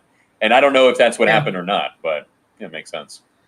No, this was fun. I liked it a lot. But I think let's cap it because I got to go take over the shop from him. Oh, right on. Hey, what about that? Did you have something you wanted to say about the after credits thing? I hope it just works out with a simple conversation, which it easily could. It sets up a TV show. Like we're in uncharted territory where the end credit sequence of a movie sets up the Hawkeye TV show. The lines they really are like going full in on synergy, and I'm here for it. I think that's cool. Me too. I mean, TV has been, to me, the more interesting medium ever since TV started doing season-long continuing stories. When they became the longer story form, they became the more interesting story form. And TV is much more what I have cared about over the last 15, 20 years than movies, by and large. It looks like they're setting up a Dark Avengers. We'll see. You know what? I would think Thunderbolt before Dark Avengers. Oh, okay. Yeah, we did promise that we would Do we think Ross will be in that? Maybe. Whether he's in it or not, I do think that they'll name themselves in honor or jokingly, right? If they even have a name. Right. I was talking to a friend of mine. It's a Black Ops Avengers, but Yelena is already working for them because she knows who. Right. The Contessa is, and is just like, this is my day off. What the fuck do you want? Yeah. Speaking of Ross, I think he has been by far the most like transcendent in the MCU of his source material.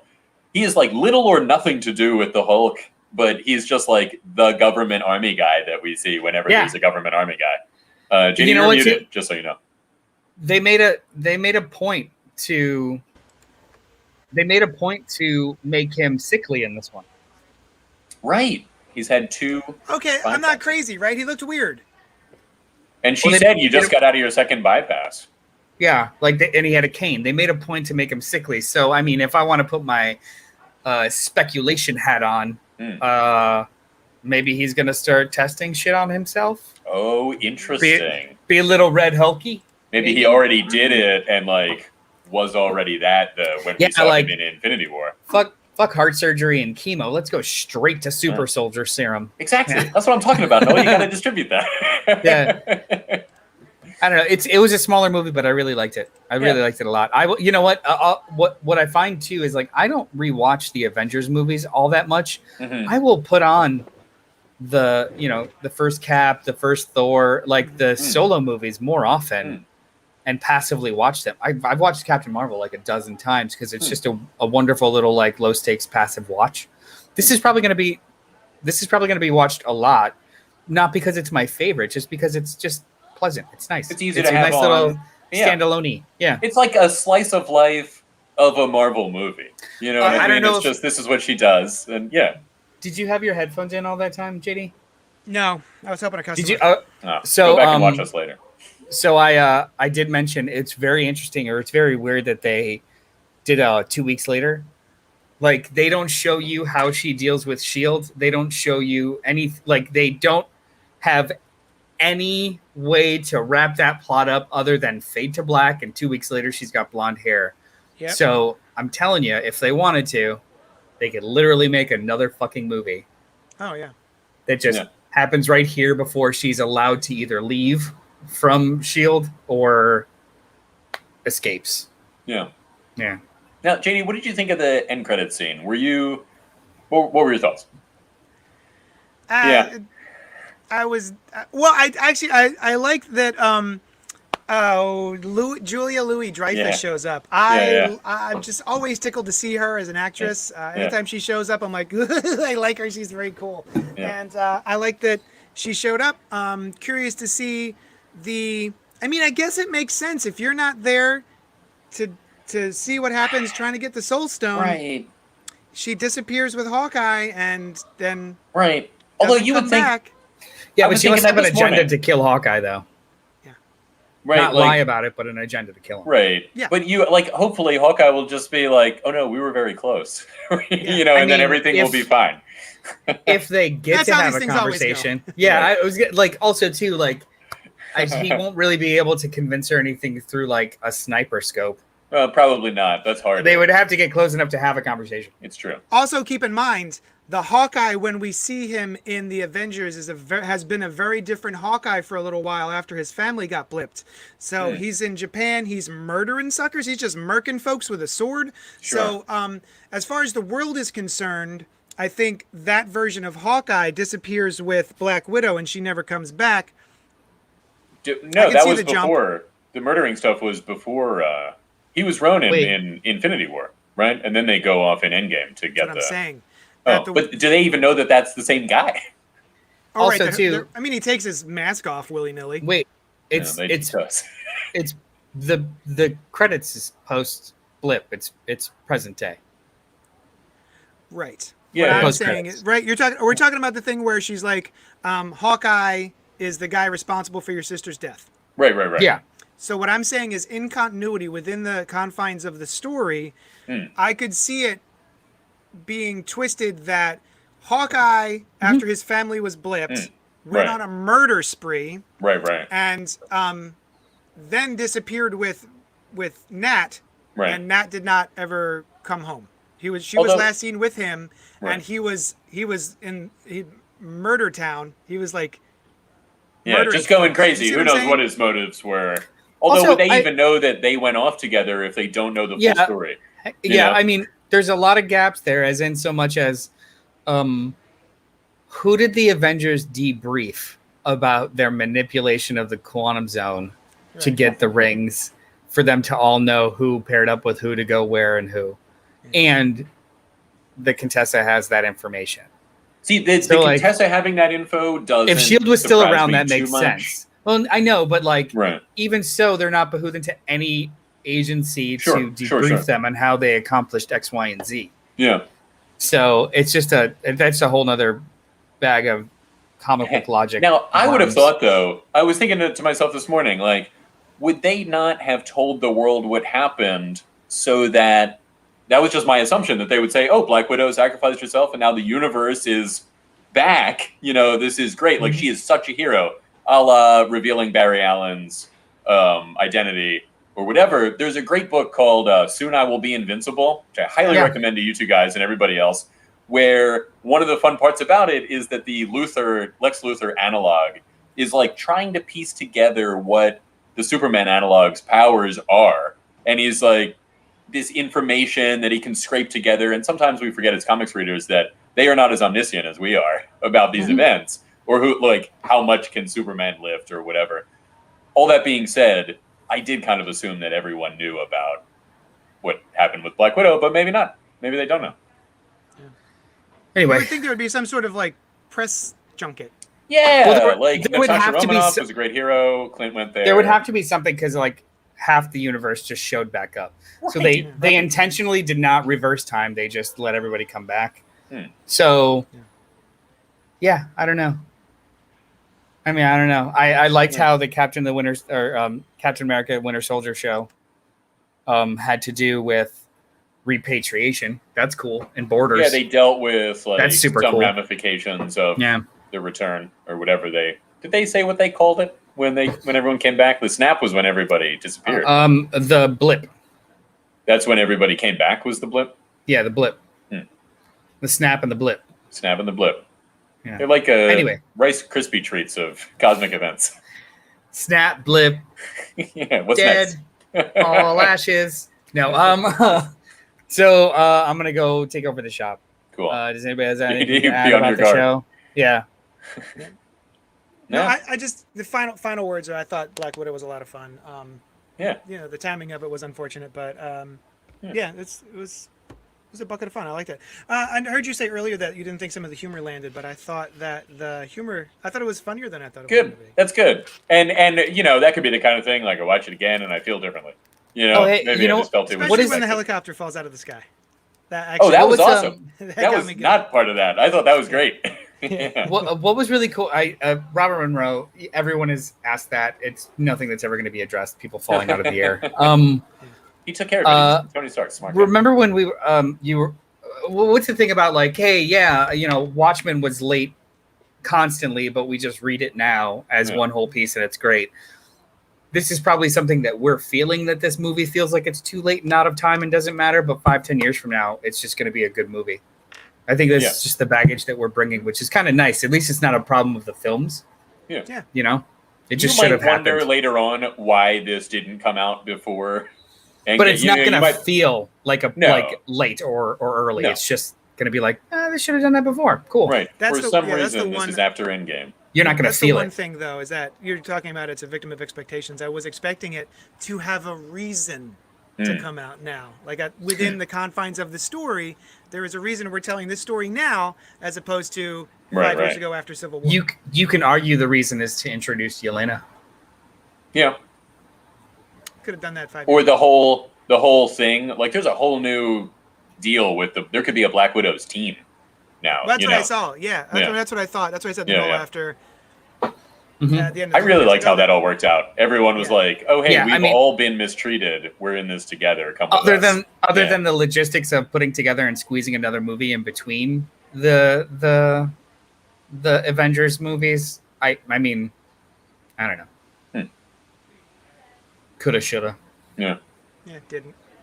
Yeah. All right, guys. Well, thanks so much for tuning in and hanging out with us. We will see you here again next Sunday, 10:30 a.m. That's it. We'll talk at you later. Bye.